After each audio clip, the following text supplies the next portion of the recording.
Hello, world. Welcome to episode 4 of the 3FL podcast, centered around faith, family, fitness, love, loyalty, and leadership. I'm your host, Tyler Friend, and today we have a very special guest.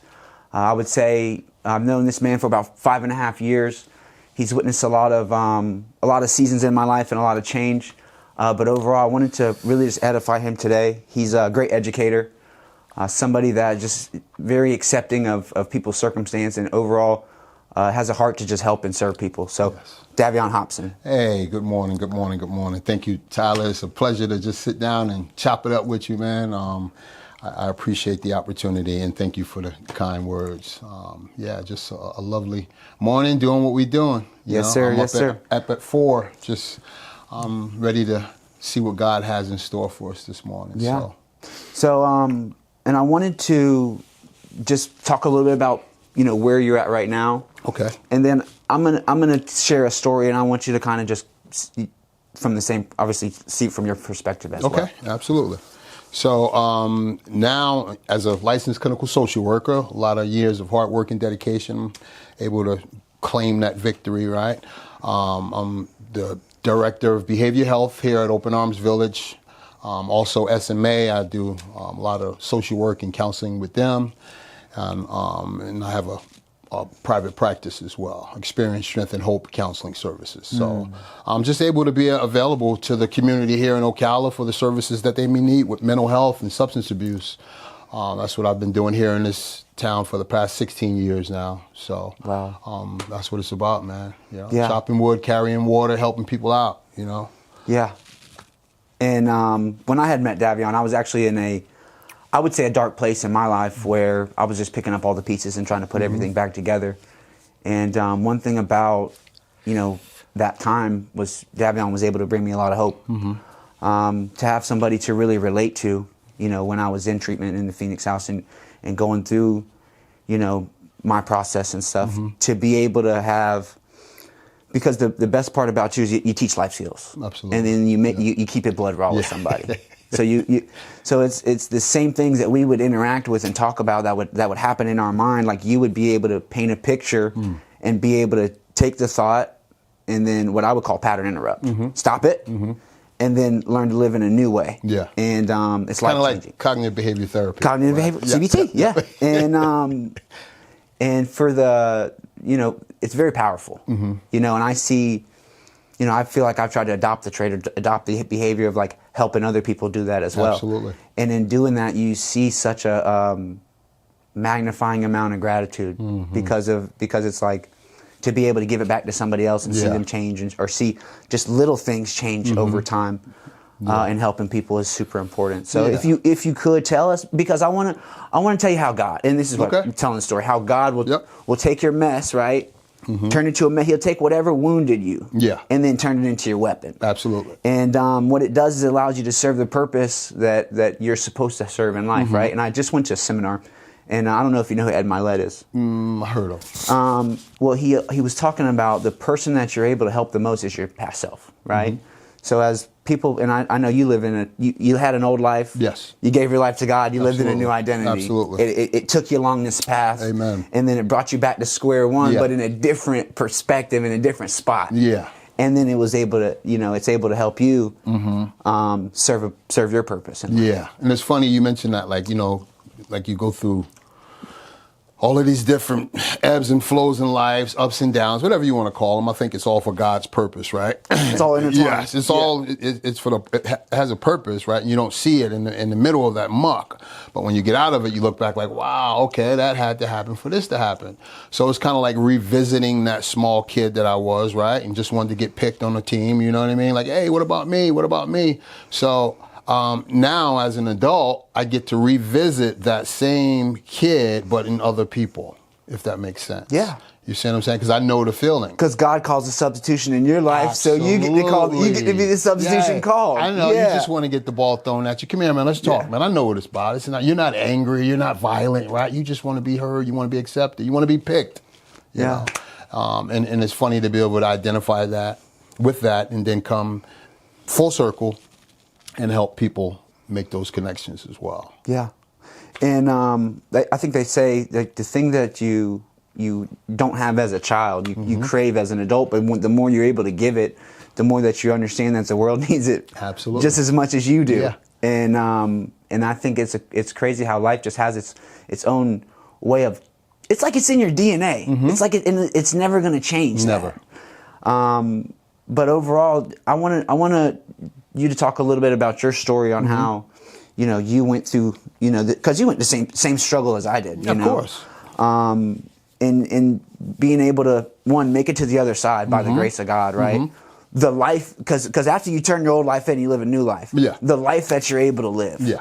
Because this is really to kind of spread awareness to people and overall to get them to see like the power of submission. Absolutely. And living all in. So Absolutely. And I think it's just more of being presented with an opportunity to do something different. I come from a broken home. I'm, the second oldest. I had an older brother and a younger sister, and mom was an alcoholic. And, coming up in that town of small Orange, New Jersey, that's all I saw was alcohol and drugs and abuse, physically abused. My mom was physically abused, and I did anything not to be able to experience that pain, not to be able to hide in the closet again. I'm tired of hiding under the beds. I need freedom for this. As a little kid, fighting or sticking up to the bully was the last thing on my mind. So what I did, I ran to the streets, because there I found other kids too who didn't want to be in the house because they were experiencing the same things. You know what I mean? So I did anything not to be home. And then when you remove, because I came up what I thought was in a decent area, always went to school, right? And then when you remove yourself from that safe haven, even though you got some chaos there, and you decide to go to the projects or to the other side of the tracks, with all of that comes drug abuse, alcoholism, violence, criminal activity, and everything else. So even though my intentions might have been, okay, I got to get out of this house, it's so bad. What I left was nothing in comparison to what I received.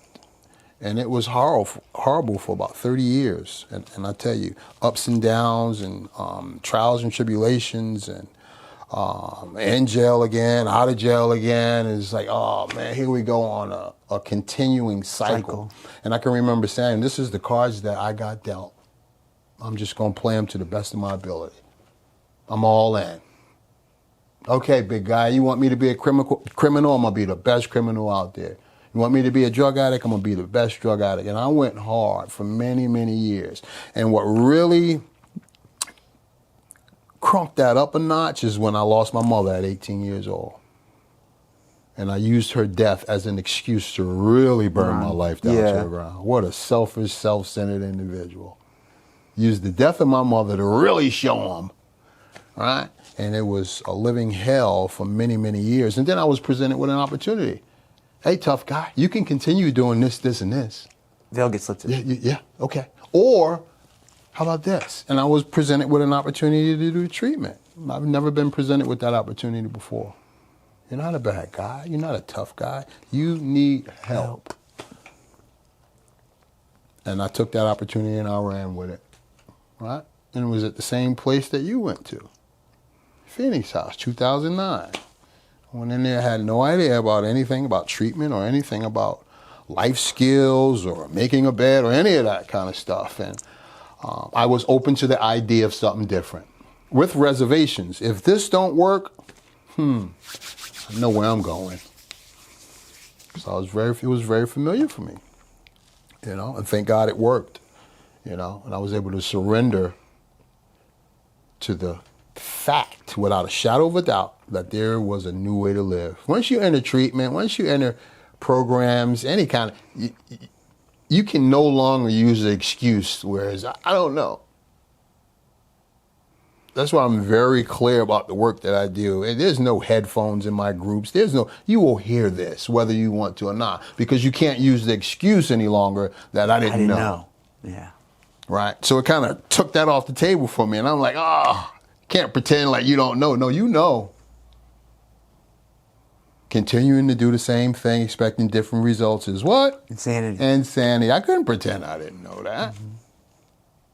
So it took that off the table for me, and I was able to do some different things because of that. gave me an out. And thank God I took advantage of it. And the power of accountability. And the power of accountability. I need to be held accountable. You know, that was the best advice I ever got coming through treatment. You know, I don't care who you are. You have to be up to go to group. I don't care who you are. You have to be shaved a certain kind of way. Your pants have to be pulled up, you know. And with that came a shift in my thinking. And I was able to explore the fact that, wow, if I can do this, this, and this, sky might be the limit.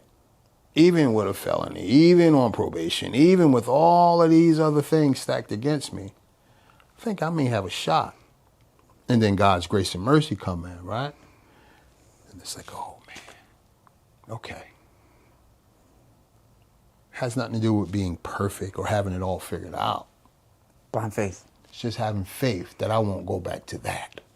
I have no idea what's ahead of me, but long as it's not that, I think I'm okay. So. Great story. And I surrendered to that fact. Yeah. And it's been a journey, you know? And the same story, you know. For me, like as a kid, I don't, and it's not my, and I don't blame anybody for it. Yeah. You know, it's the circumstances that had happened. At the time, I was very angry at my mother, you know, and I just ran away, you know, not knowing that she was just as broken as I was. Yeah. And you know, as you get older and you mature and you realize, like, you know, it was just a circumstance. Yeah. And you weren't able to respond the way that you were supposed to. You didn't necessarily have the skills, but also, like, you were supposed to go through it. Yeah. You know, I went through it, and then throughout the 8 years, again, I burned everything to the ground. Went through a lot of pain, a lot of trauma, and held a lot of guilt for a long time. The things that you can't remove for yourself. That's when you know God plays the part. So carried burdens and burdens and burdens for years and years and years, even past the addiction was over with. But the more you spend time with God, and the more that you continue to just start living in your purpose and say, hey, listen, does this serve me? Does it not serve me? Does it serve me? Get it out of my life. And really auditing, you know, what, and having God really make the selection for you as well. Doing that on a consistent basis and just continuing to, like, yearn for the word, lean in and just serve people and help. I think that's where the real recovery comes into play, because you get to the more selfless that you become, the more that I feel like you're released from your I would say your demons, right? That kind of hold you back. Yeah, So. and I think it should be. You know, I think living a life run on self-will, right? All about me. And then you get to the place where, as though you have a small thought of somebody else. That's huge. You know, I'm wondering what Tyler's thinking. I'm wondering how's he doing today?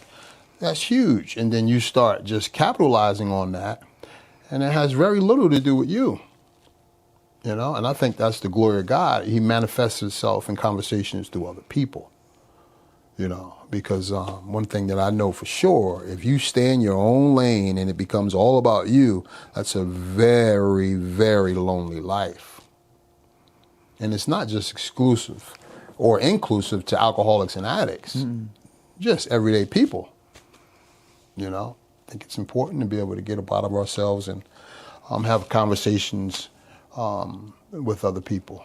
Because we get new insights and new perspectives, and, you know, maybe new visions and new hopes and new dreams because of the conversations. You know,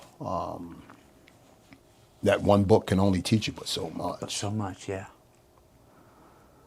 So, and look at you all grown up now. I remember Tyler was behind the housekeeping car, happy as you want to be, just to be employed. Let's go, Tyler. And it was, I'm going to tell you about that story as well. So I didn't ever get it fill out a job interview. Like, I was still kind of like halfway 80-20 in it through treatment. Like, I wasn't living all in. Like, I was like, you know, and I think it was really just that I didn't believe in myself for the most part. And I was going to get a job with some alcoholic guy that didn't have no, he might have wanted well for me, but he wasn't well enough for me to help or anything. And I was just excited that I was going to get a job or whatever. I was going to get through the program. I want to move forward with my life. And then Davieoyn called me in his office and was like, hey, you want a job cleaning the gym? I was like, I'll take it. Yep. Whatever. Just give it to me. Yep. And I looked on the website. This is how God works too. Look on the website. You see what it looks like. There's just like the overwhelming feeling just pulling me to the screen. It's just like you have to be there. And that's where a lot of my journey had really, really started. Absolutely. Where I started to see a lot of change in taking care of my health. Being able to be in a positive environment. So I always looked at stuff as like, what's the low risk for me to not mess up? Yeah. Like what if there's people around that it's full of positivity, then they're like, because I was so young and like I wanted to change, but I was on drugs for 8 years. So like it doesn't go away. No, I was like 13 months clean or whatever. It doesn't just go away, but no. It's still in your head all the time. So being in a place where I could like exercise, work out, take care of my health, and then at the same time, I was able to see something else besides the trash cart. I was able to see a different opportunity at the front desk, and then I was able to, start building my personality back, because I knew who I was. But bringing that, I had to readopt that, relearn a lot of the skills, and talking to regular people. Absolutely, because I was a criminal for so long. Just being able to communicate different. And after you start to see change and witness change, like you just want to get better and want to always progress and do more and not be complacent. And I feel like whenever you do that, you just continue to walk along your journey over time. I think you start to catch people, and then you get fired up about it, and then you start to pass people, and then overall, like now you're just against yourself. It's me versus me every day. I just want to get better. And I think the only way I'm able to do that now is my measurement of success is how many people I'm able to influence. And you can't do that with a bad attitude. And that's one thing I've always admired about you, and I spoke to plenty of people about this regarding you, is your good attitude. And it had nothing to do with how you felt, right? So we keep a good attitude in spite of how we feel, Every day may not be a feel-good attitude day, but we keep a good attitude in spite of that. And I think we attract people. You attract opportunities with that. And you've always kept a good attitude. Well, thank you. 24/7. And I know it ain't all been roses and unicorns, but you've always kept a good attitude. And I think once you... The best part about it, and people don't see, is like, once you go through something, right? And I'll say this about something else. Once you go through something, you get that the hardest part of my life is already over. And after God like slays that with you, and you go through and have that unlimited amount of faith through situations, it changes everything. If you were to know that you had nothing, you walked into a place, God showed you who you could become. You continue to walk in it, and then after that, it comes to life. You go blind. You think you're this close to wanting to self-harm, cause self-harm. You're one decision away, and then all of a sudden something happens, and then it redirects you onto your route. That's faith. You can't, whether it's, and here's the thing, I could have ignored it, not ignored it, right? But the fact is that you listen, and you follow it. You listen to the voice, you follow it and discern, what He wants you to. Amen. And then you got to live in Him. He's in doing that, He lives in you.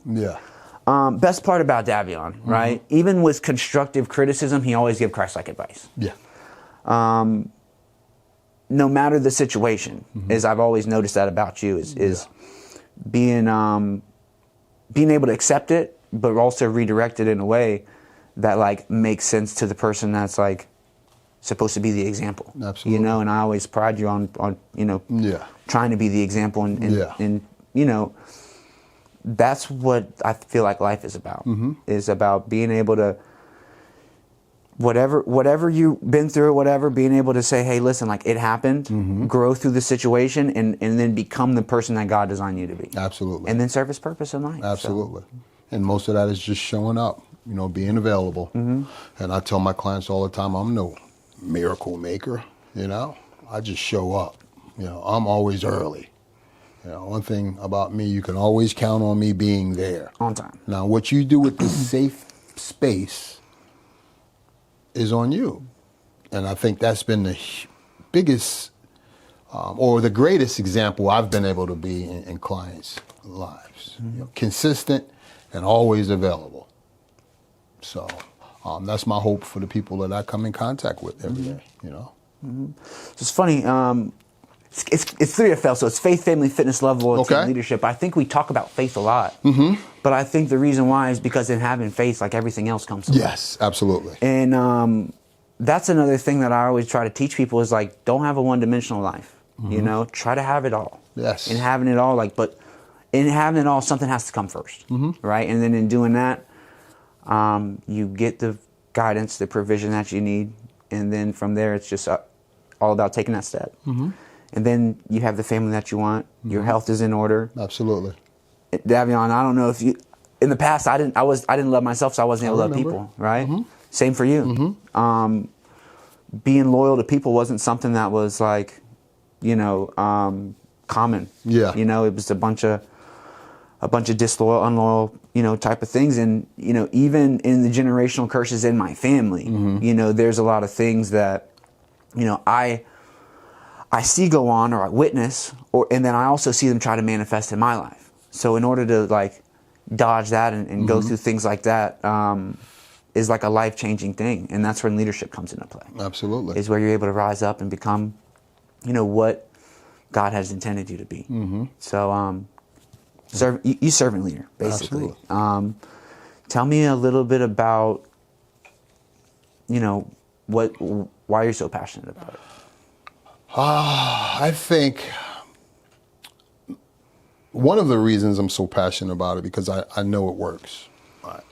And I don't think I've ever met anybody as worst off as I was. So in a selfish way, I'm always of the understanding that if it worked for me, it can work for anybody. I don't care how bad it was for you, what your circumstances was, what you went through, there is a way out. It's a blueprint. It's a blueprint, right? And the road is already paved. All you got to do is get on it. Many people before me has trudged this road, right? And they set the blueprint. Just get on the road and trust the process.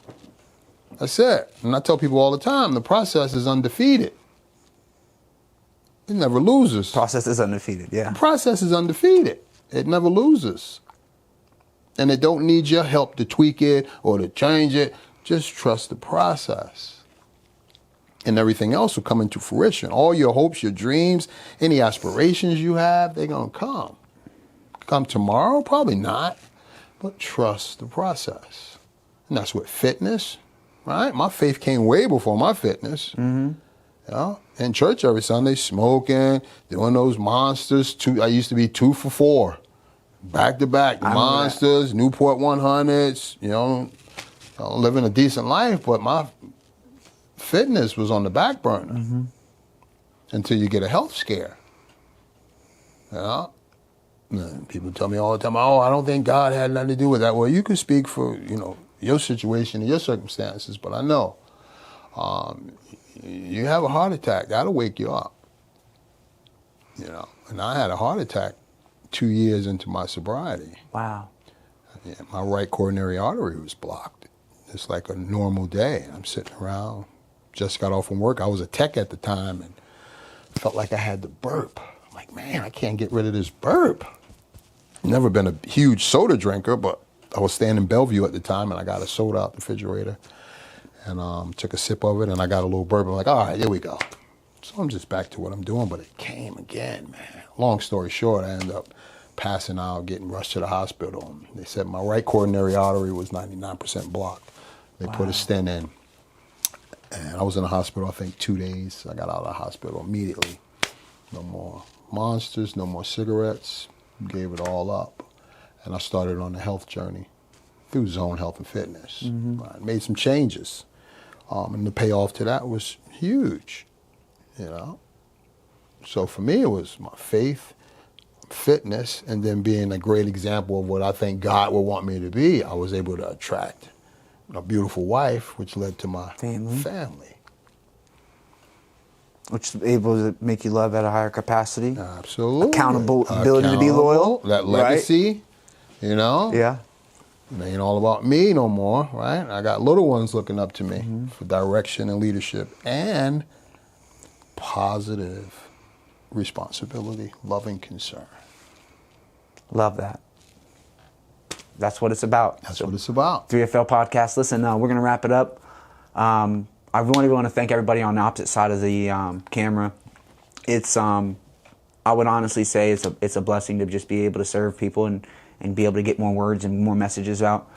We are going to put a link in the bottom of the bio for the Open Arms Village if you guys want to donate. It's a great facility. Really does a lot of great work. It's a nonprofit in town, and it really just it's all about the community. They're self-run. They're not run anything by the government, so they rely strictly on funds from the community. So if you guys do want to drop something, anything helps.